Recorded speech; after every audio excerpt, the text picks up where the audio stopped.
1, 2, 3. Oke ya. Oke. Nah, dari sini saya bisa memprediksi sebetulnya. Iya. Saya nggak ada ini ya. Nggak ada rekayasa ya. Rekayasa ya. Pulpen. Betul nggak?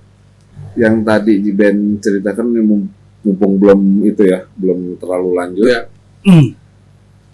Di saat seorang Jiben itu merasakan itu titik terendah, gitu. Apakah ada orang-orang yang dalam arti yang terdekat? Saya cerita di saat dimana semuanya ibaratnya Iya.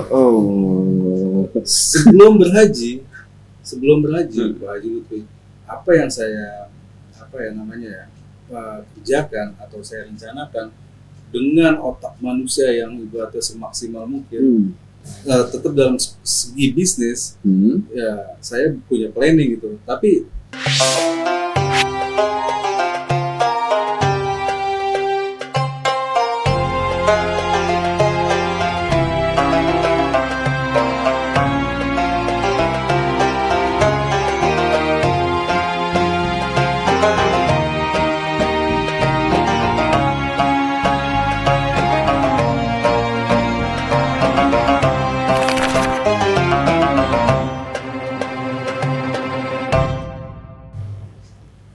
Assalamualaikum warahmatullahi wabarakatuh, sahabat. Alhamdulillah wa syukurillah. Salawat dan salam pada junjungan kita Nabi Muhammad SAW. Pada episode kali ini kita kedatangan sahabat saya, yaitu Haji Beni, yang beliau merupakan sahabat lama saya yang sudah cukup lama tidak ketemu, akhirnya diketemukan kembali.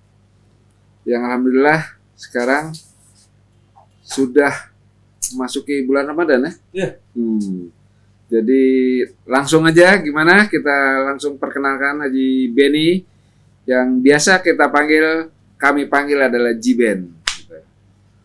Oke. Assalamualaikum Jiben. Waalaikumsalam. Masya Allah. Haji Lutfi. Her ya? Makin seger aja di puasa-puasa. Haus pastinya. Gimana? Oke. Jiben yang kita kenal, langsung aja sahabat ya. Jiben yang kita kenal itu orang yang energik, meskipun kelihatan dari bodinya itu tidak, tapi saya yakin beliau ini energik. Saya sudah cukup lama mengenal beliau, jadi ya cukup melihat keenergikannya beliau. Itu. Jadi sahabat, kalau pengen dengar kisah tentang Jiben dan kita sambungkan dengan tema kita berniaga ala Rasulullah, sok kita langsung lanjut ya. Oke Jiben, kita ngobrol-ngobrol santai aja. Oke, jadi di sini kita pengen tahu nih, Jiben itu biasa bergerak di bidang apa?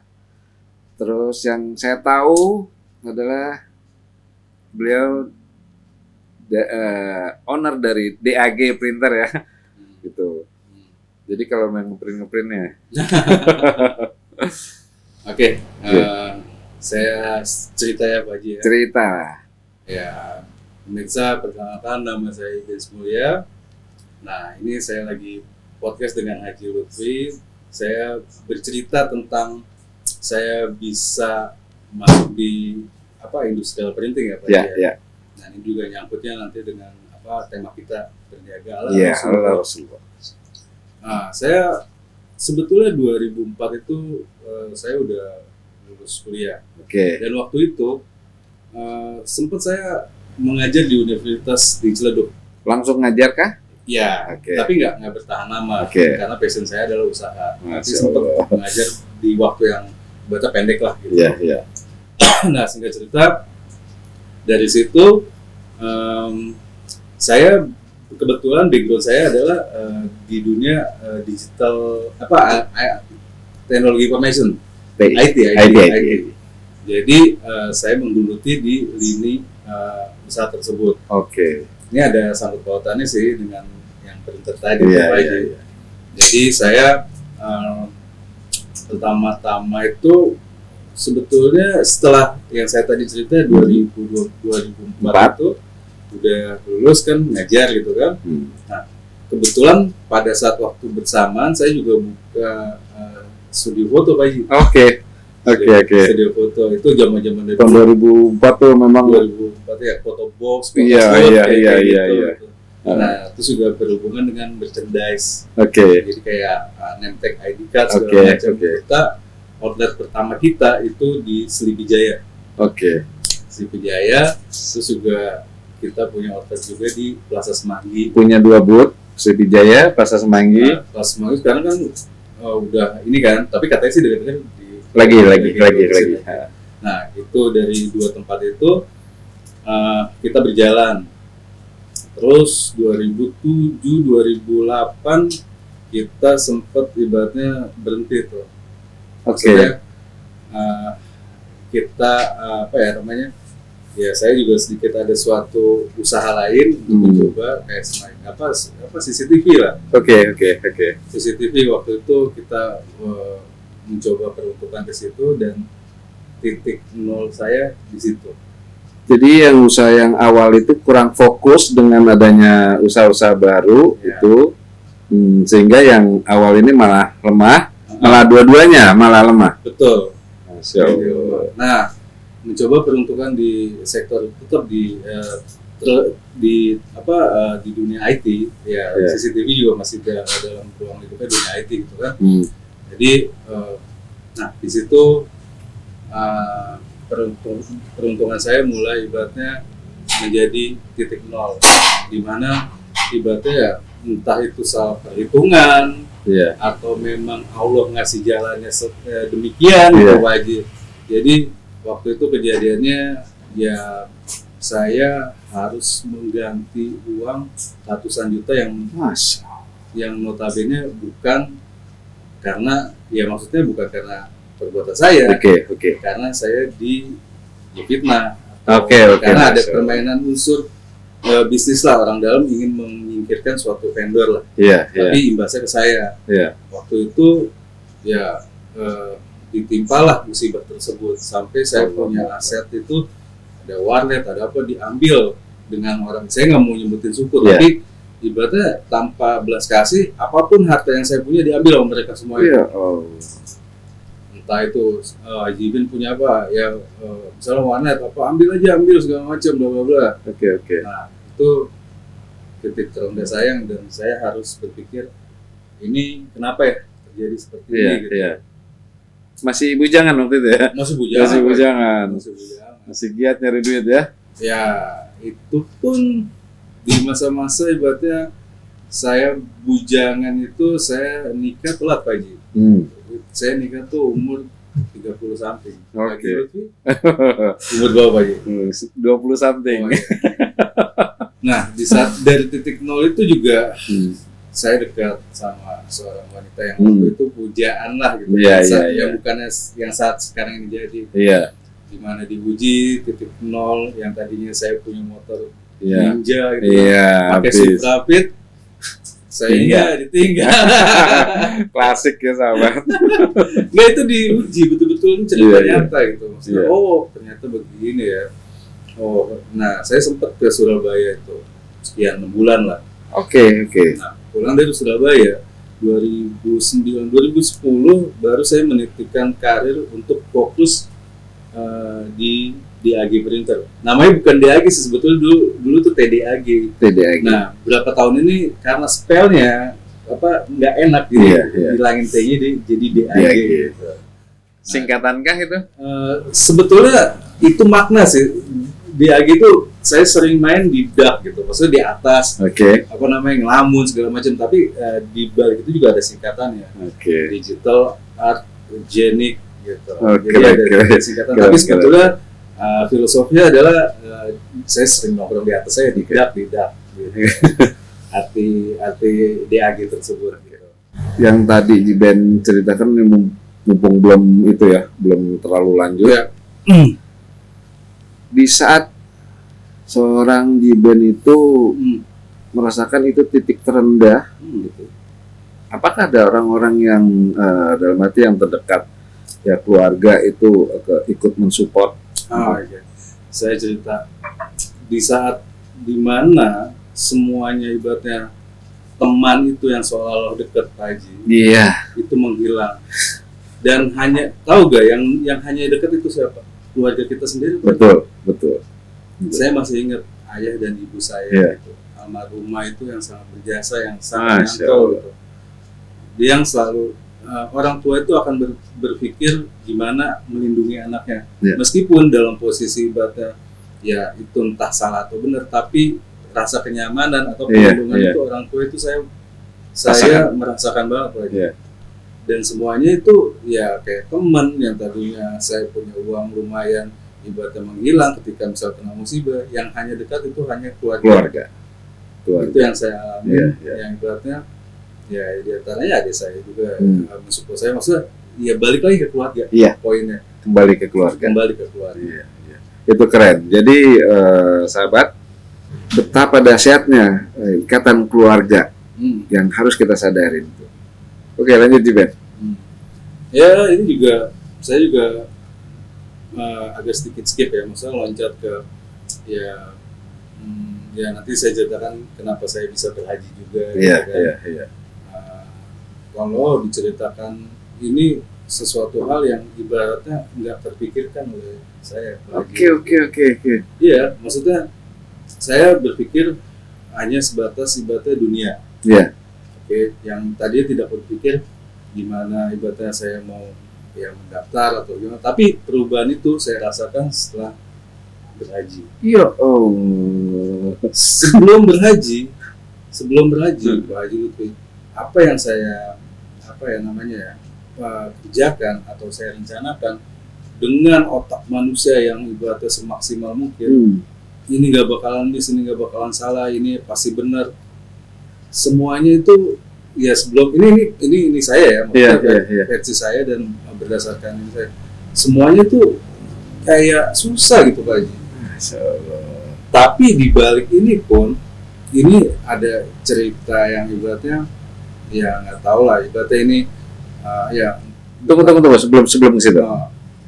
Saya pengen nanya nih, selagi sebelum haji itu gimana ibadahnya tuh? Nah, ya pada anak muda pada masanya lah Pak. Oke. Tentang belentong, hiburan malam. Oke. Dengan lingkungan segala macam yang ibaratnya gemerlap lah. Iya.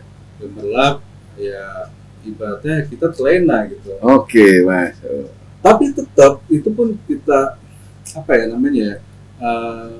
tetap dalam segi bisnis, ya saya punya planning gitu, tapi terasa agak berbeda ketika saya setelah pulang gitu.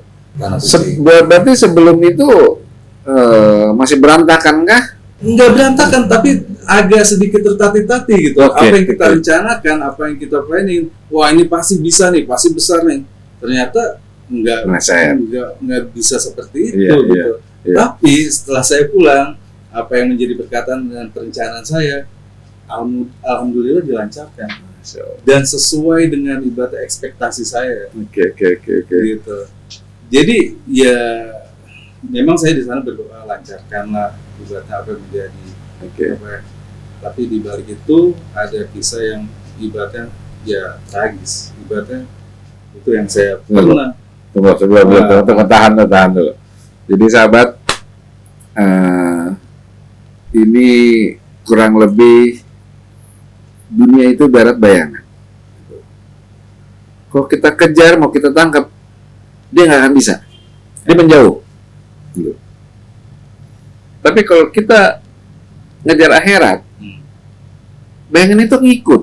Kita berbalik ya, set. Bayangan ngikut tuh. Dunia ngikut. Ini yang harus kita sadari ya, bahwa Masya Allah, kisah Haji Ben ini itu selama ini ngejar dunia aja gitu kan, itu ngejar dunia yang kita ibaratkan adalah bayangan kita tangkap nggak akan bisa gitu. kita kejar dia malah menjauh. Gitu. Jadi saat kita berbalik mengejar akhirat, itu dunia ngikut. Gitu. Saya percaya. Kurang lebih kayak gitu. Terus lanjut. Ya ini ya apa ya? Saya waktu berhaji itu saya mempunyai keraguan. Tunggu. Sebelumnya niat nggak? Kan saya bilang nggak terpikirkan. Ya Allah. Mendaftar aja tidak gitu. Ya Tapi Allah. saya diguncang oleh musibah yang dimana saya harus yaitu kehilangan orang tua yang mendaftar haji, Ya Allah. ibu saya, Hmm. dan saya harus menggantikan posisi ibu saya yang dimana yang pada hari beberapa bulan dia harus pergi Iya. Berapa bulan sebelum dan saya harus Waktu mengurus itu haji. semua. Dan kata Pak Juli waktu ini last minute, jadi mungkin di buku kan saya Oke. paling akhir kan. Oke. Saya lihat paling akhir. Nah, saya juga sempat juga dengan Mas Ade juga sempat ke atas, wah belum siap men karena ini udah Bismillah dia bilang, Bismillah ya udah oke. Seperti juga saya cerita sama beberapa teman yang ibaratnya masalah keraguan saya, tapi ya itu yang namanya panggilan. Nah ini betul-betul panggilan. Ini gitu. ini yang namanya panggilan sebenarnya seperti ini nih. Oke. Dan saya harus melaksanakan itu. Ya alhamdulillah di sana saya ya berdoa itu meskipun saya harus kehilangan ibu saya. Jadi tapi yang saya rasakan di sana betul-betul diijabah betul-betul Pak Haji. Betul-betul setelah pulang dari sana gitu kan mulai tuh growth yang tadinya saya nggak mengira ini bisa terjadi. Pulang sana selang beberapa bulan saya dapat proyek seluruh Indonesia untuk beberapa mesin yang nominalnya miliaran gitu kan.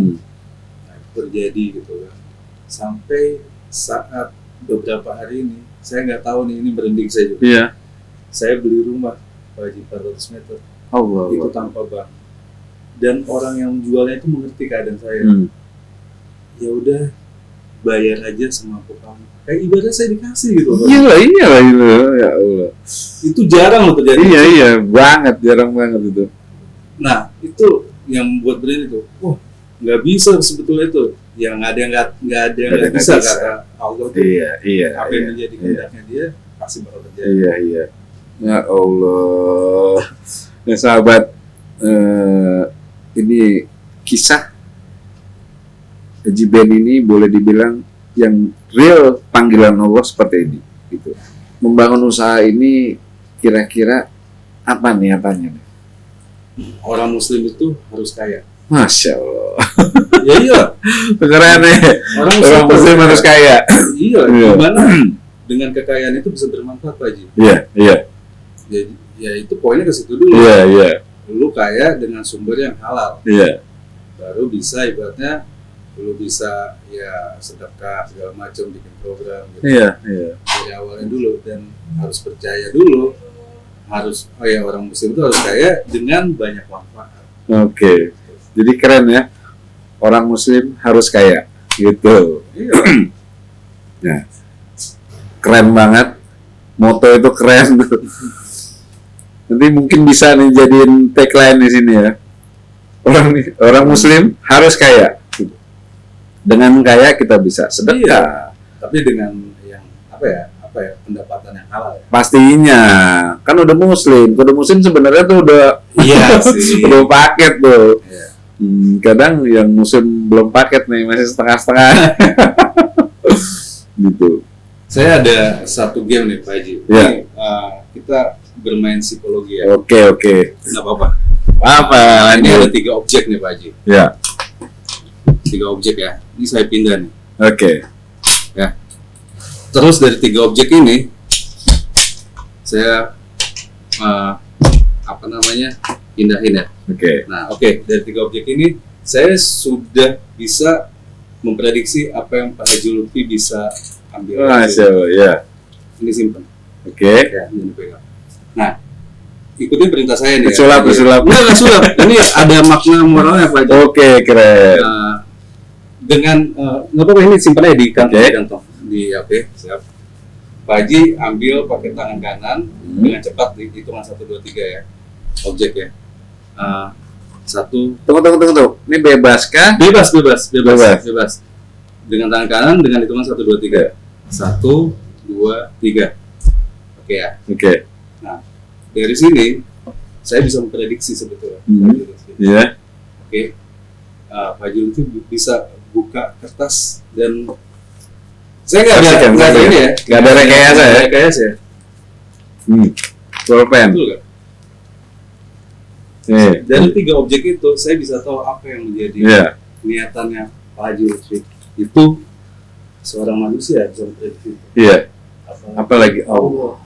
Masya Allah, keren. Seorang manusia bisa mengetahui apa yang menjadi, kan kita nggak tahu tadi 3 objek tadi. Ini tanpa rekayasa ya, ini benar-benar ya tanpa rekayasa. Yang tadi Giben ngasih seperti ini, tulisan ini, dan dia menaruh 3 objek di sini, dan saya ambil yang menurut saya adalah ini yang terdekat, dan saya nggak perlu ngambil yang lain lagi. Nah, ini efek psikologis yang sudah terbaca ya, gitu, sudah terbaca. Bahkan dari beberapa literasi Pak Haji pilih sekian angka, saya bisa tahu. Nah, itu sebetulnya manusia aja bisa mengetahui niatannya. Betul. Apalagi Allah. Tunggu, yang menurut kita manusia awam adalah, magic nih, hebat nih gitu kan. Itu aja orang untuk manusia awam, orang awam menganggap kita hebat, gitu kan? Betul. Itu masih sebatas manusia. Betul. Apalagi Allah, gitu. Masya Allah, Allah Akbar ya. Allah Akbar. Oke, lanjut. Iya. Jadi sebetulnya apa ya? Ya karena memang dunia ini ya entah itu dibilang manusia di luar ya benar.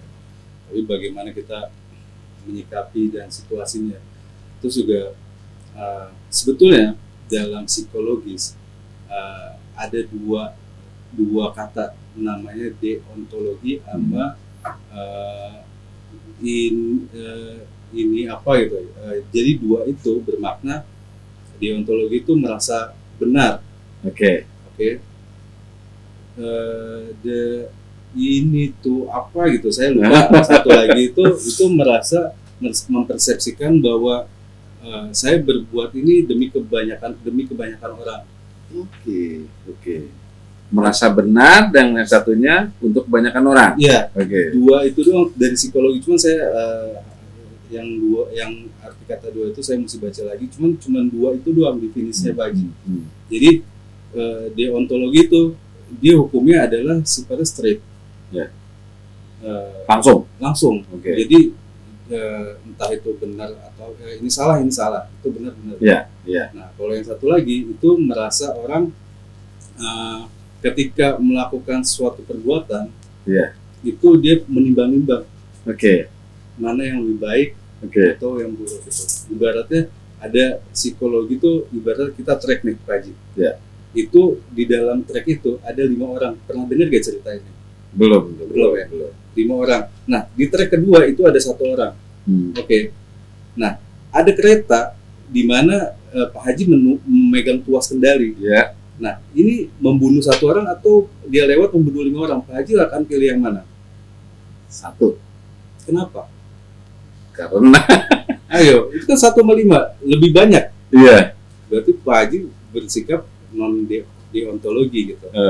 Apa tuh? Iya, maksudnya lebih menimbang-nimbang gitu. Iya. Coba saya konteksnya saya balik. Apabila orang tersebut adalah keluarga, Pak Haji milih yang mana di antara 5 dan 1? Yang satu keluarga. Pak Haji tahu itu pasti pilih 1 dong. Yang 5 lah ya itu lah. Itu menjadi ketidakadilan kan di antara 5 dan 1. Iya. Psikologis. Oke. Nah, mungkin saya pernah dengar juga, cuma saya lupa ya. Hal seperti ini. Jadi itu sahabat. Ini yang ilmu seperti ini, ilmu pengetahuan seperti ini, atau saintis seperti ini, untuk awam mungkin ada itu, tapi untuk Allah di agama sendiri itu ada yang langsung dan tidak langsung. Allah menyampaikan seperti itu juga. Dalam berdoa juga ada yang langsung dijabah, ada yang tar dulu. gitu. Iya, iya. Cukup panjang nih ya, durasi juga panjang ini kalau kita ngobrol terus. Nah, tapi ini sekali lagi sahabat ya, bahwa ini isinya daging semua. Keren, Bermanfaat. bermanfaat, insya Allah. Jadi inspirasi buat para sahabat. Saya rasa cukup kita ngobrol sama sahabat saya Jiben yang saya kenal cukup lama. Terima kasih Jiben atas Sama-sama Haji Lutfi. kehadirannya di Sama-sama. podcast kami ya. Oke, terima kasih sahabat. Assalamualaikum warahmatullahi wabarakatuh. Waalaikumsalam.